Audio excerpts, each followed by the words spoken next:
Donyang Donya. Uy, grabe. Diwata ba yan? Kung napagod na kayo at gusto nyo mag-relax, naku, napaka-perfect nitong Tanay. Ito yung resource ni Boy Nita Resort. Hello guys, ayan, kakalakad ko, kakabiyahe ko. Nakarating na ako dito sa Tanay Rizal, ang layo na ng narating ko. So nandito tayo ngayon sa Tanay Rizal. Nandito tayo sa Boy Nita Bangus Tilapia and Bunbun Ihawan. Ayan. So, napakaganda rito guys. Napakaganda rito kasi pagpasok mo, ayan, pagpasok mo, ang ganda ng restaurant. Tapos yung tanawin nila, overlooking, napakaganda. So ito, Boy Nita Tanay. So pagpasok natin, may mga ganito. So ayan, sa mga customers, ayan, mag-try nga tayo. May dart. Paano ba mag-dart? Siyempre marunong tayo nito, wait lang. Ilabas mo yung galit mo, pre. Uy, wala. Sapol, oh. Sapol yung buhay ko. Uy, malapit na. May tahalin pala ito sa Okay. Diwata, oh. Wala, talo. Sa kabila tayo. Malas tayo rito sa kabila.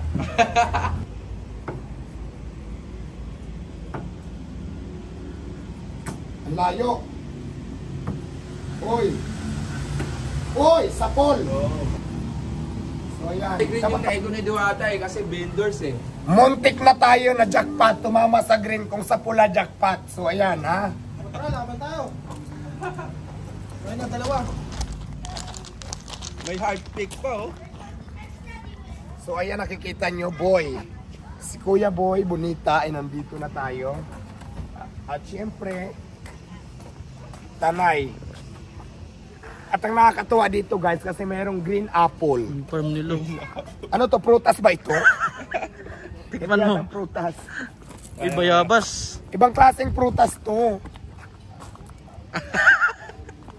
Ito, ang tawag dito green apple. Ayan, kaya lang hindi pa siya hinog. So, kailangan pagbalik natin dito, hinog na siya para makuha na natin. So, mamaya naman papasukin natin yung restaurant at titikman natin yung mga menu nila kung anong mga pagkain dito sa Boy Bonita Ihawan. So, malamang mga inihaw yung mga pambato rito pero hindi pa natin natatry, hindi pa natin nasubukan kumain kaya mamaya abangan nyo at malalaman natin kung ano ang mga serve nila dito at gaano kasarap. So, let's go! Pasukin na natin. Pupuntahan natin, may mga inihaw dito. Papakita muna natin. Yan, ang sarap. Favorite ko kasi mga inihaw. Ayan, mamaya. May inihaw pala na bangus. May inihaw na mga, ang tawag dito? Isaw baboy po. Isaw baboy at saka ito limpo at saka yung ulo ng salmon. So, mamaya titikman natin yan guys. Ito yung mga favorite ko. Inihaw, tawag na ito, sawang kansili, sibuyas. Ang sarap. Tapos nakakamay ka lang, ayoko na kutsara ako kaya mamaya titikman ko yan. Actually, mamaya pa tayo kakain kasi may mga kasama pa kami. Kaya lang wala pa dito. So, hinintay pa namin. Nauna kasi kami dumating, baka naligaw sila. So, nanggaling kami ng Marikina Market at diretso kami dito sa Tanay Rizal. Dito nga, itong target namin na pupuntahan talaga. Kay Sir Bunbun. So, Boy Nita ang pangalan ng kanyang restaurant dito. So ito, Boy Nita Bangus Tilapia Bunbun Ihawan ang nakalagay dito. At ang taray, ang laki ng litson. Ang bango. Amoy-amoyin lang muna natin ngayon kasi bawal pa siyang kurutan, wala pa sila. Aray ko, napasok ako. Yung ilong ko dumikit sa balat ng litson, ang init. Tara dito tayo, mamaya mo. Parang native yan kasi itim eh. May mga hinanda sila. Hindi siya bitak-bitak mo. Sir Raymond, Latigar, happy birthday, Diwata. So ayun guys, pupuntahan na natin at sisilipin na natin yung resort. Ipapasilip na natin sa kanila. At puntahan na natin at ikutin natin kung anong mayroon dito sa Boy Nita Tanay. Dito sa restaurant. Hindi lang restaurant, meron pa dito mga ibang views. Ayan, ang ganda. Ano yan, mga VIP rooms? So dyan tayo Kung gusto nyo ng mga privacy, pag kumain kayo sa labas, kasi doon overlooking sa taas yung pinustuhan namin. Kung gusto nyo naman ng may privacy, dito sa baba mayroon din parang mga kwarto-kwarto. Kung gusto nyo exclusive lang kayo. So pwede rito. So bababa na tayo guys. At tingnan natin kung anong mayroon dito. So ayan guys. Na-miss lang ako kasi dito, yung dragon fruit kasi. Yung dragon fruit, nakikita ko lang to sa mga tindahan, sa mga fruits, tindahan ng mga fruits. Pero hindi ko pa siya nakita, personal, kung paano siya mamunga. So ito pala siya. Tingnan Parang nyo. cactus. Para siyang cactus. Ayan o. Grabe, ganyan pala. Aray ko may butiki. Hinog na, oh. Nahawakan ko yung butiki. Ayan siya guys. So napakaganda. So hindi lang para siyang cactus. Kala ko ang cactus kanina. Pero ito pala yung dragon fruits pag namunga na. Ipakita mo. Ayan o. Nabubulok nga lang, oh. Hindi na. Ayan. So ang dami-dami niyang bunga. Ito pa mayroon pa. Ito pala yun. Tapos, ay ito na yung resort. Ang ganda nito ba ito? Ayan, may naliligo. Tatalon siyang nakakot.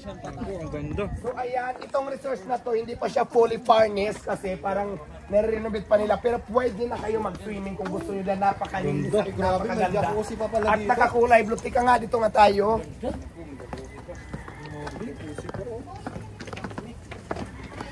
So ayan, dito tayo, ikot tayo. May pagandang bata. Dito tayo, ikot-ikot. Napakaganda ng tubig. So ito na yung pala yung asyenda ni Diwata dito sa Tanay. Resort ni Diwata, ipinakilig na dito. Masarap yung tubig, parang mineral. Iniinom ba to? Ayan, masarap siya, parang mineral yung tubig.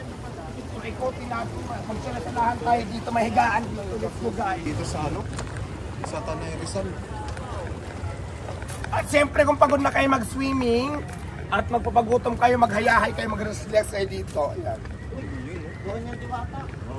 Donyang Donya. Uy! Grabe! Diwata! Kung napagod na kayo at gusto nyo mag-relax, naku, napaka-perfect nitong Tanay. Ito yung resorts ni Boy Nita Resorts. Sa taas, restaurant, ayan lang. Tapos pagbaba nyo, pag gusto nyo nainit na at maligo kayo, napaka-perfect. Pagbaba lang ng restaurant, dito pala yung resorts. Ikot tayo, ano pang mayroon dito? Ayan, Diyos ko, nandito naman tayo sa Manuka. Nandito to sa mga panabong na manok. Ito yung panabong mo. Diyos ko, napakayaman pala talaga ni Sir Bon. Diyos ko po. At sa Kaya kanya pala po malapit lahat. sa'yo ah. Kaya pala ang ganda ng loob ko kay Sir Bon. Ang yaman-yaman pala. Kasi madam Ito lang naman yung Pala yung mga manukan. ito lang naman yung manukan ko. So ayun guys, for today's video, magbibitaw tayo ngayon ng manok. Tingnan natin kung pwede na sila. Oh, sa pula, sa puti. Alvin. Ayan, Diyos ko, ito na. Ayan guys ha.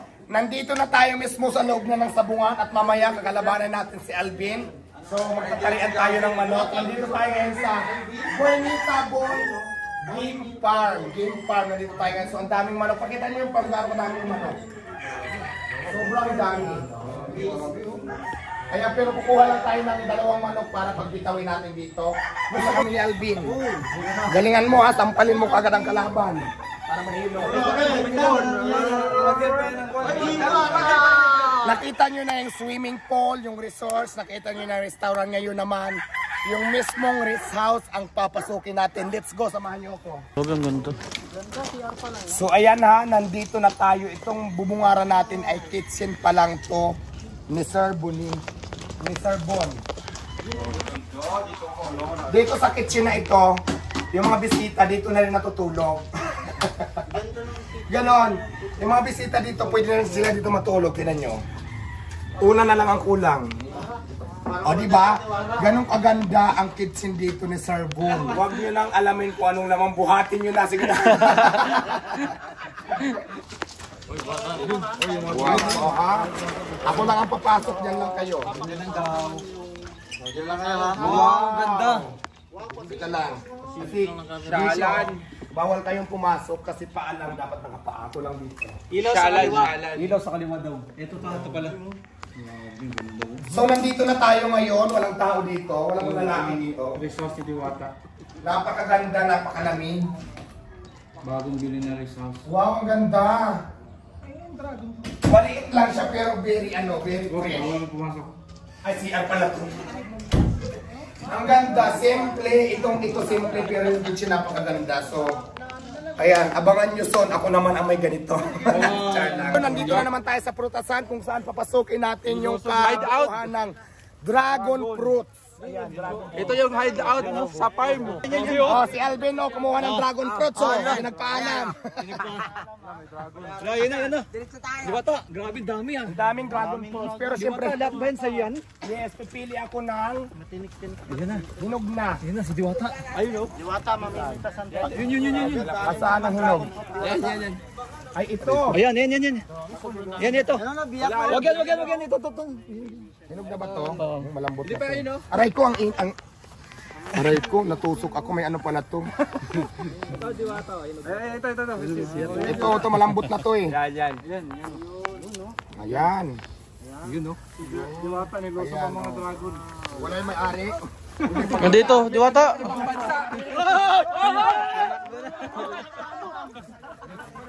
Ayan, finally, meron na tayong dragon fruits na iuwi natin doon mamaya sa Pasay. Kaya naman, hala, tingnan mo, ang dami nagnanakaw ng dragon fruits. Ayan o, guys, puntahan naman natin ngayon yung mga private room dito na kung saan, di ba, pag tapos mo mag-swimming, napagod ka. Mayroon tayo dito mga room na pwede nyong arkilahan sa murang halaga. Balita ko 5,999 lang siya. May libreng food na dito, may drinks na, at saka accommodate nyo na yung swimming pool kung alin man doon yung pupuntahan nyo. Yun ang sabi nila. So, let's go, pasukin natin. Mayroon siyang lamisa sa harapan. So, mayroon tayo dito single daw, mayroon dito for couple, mayroon din for family. So, ito for couple yata ito. Ang ganda. Perfect. Ayan, may mga gamit silang ganito. Ganyan, tapos may towel, and of course, napakaganda ng kanilang tulugan. At syempre, mayroon sila ditong telephone ba ito? So ayan, kung mag-order kayo. Tapos ang kagandahan dito guys, sa 5,999 ay 22 hours nyo na silang magagamit. So, di ba, ito yung unang room pa lang. Tulad ng sinabi ko, may for single dito, mayroon for double, para sa mayroon din for family. So, puntahan natin yung ibang room. Oo nga, ganun talaga pag live.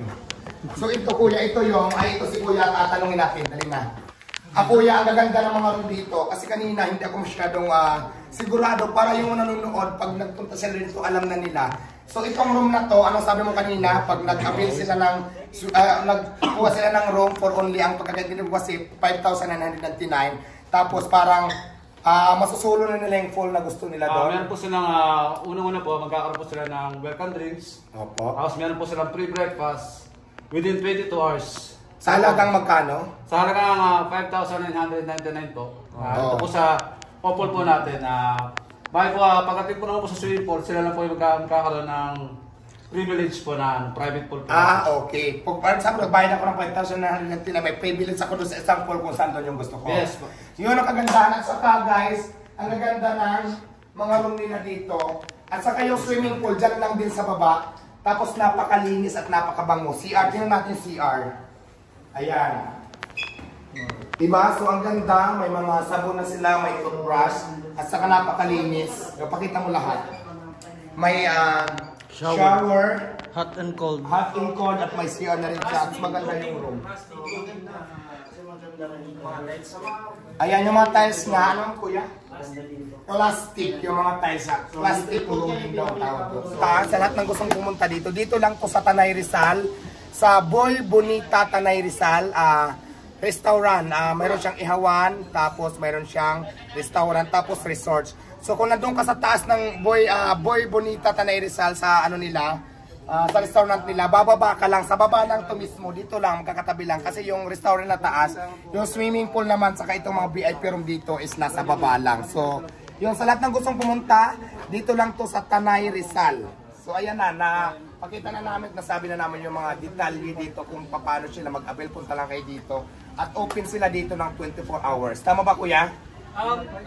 Bali, pagka weekend is open from 6:30 AM until 9:30 So, ayan, PM. pagka So weekend, weekdays 6:30 to 7:30 PM.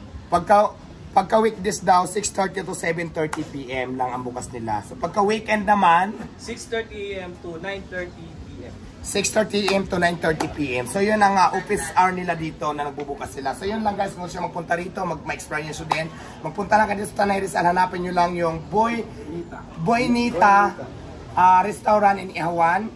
So nandito lang yan mismo sa Tanay Rizal, at for sure pwede nyo siyang i-google. So So, para makapunta kayo dito. So, yun lang. Maraming salamat. Please like, follow, and share ng ating videos. At abangan nyo pa ang mga videos natin sa susunod na mga pupuntahan natin. Maraming salamat. God bless you all. Ingat.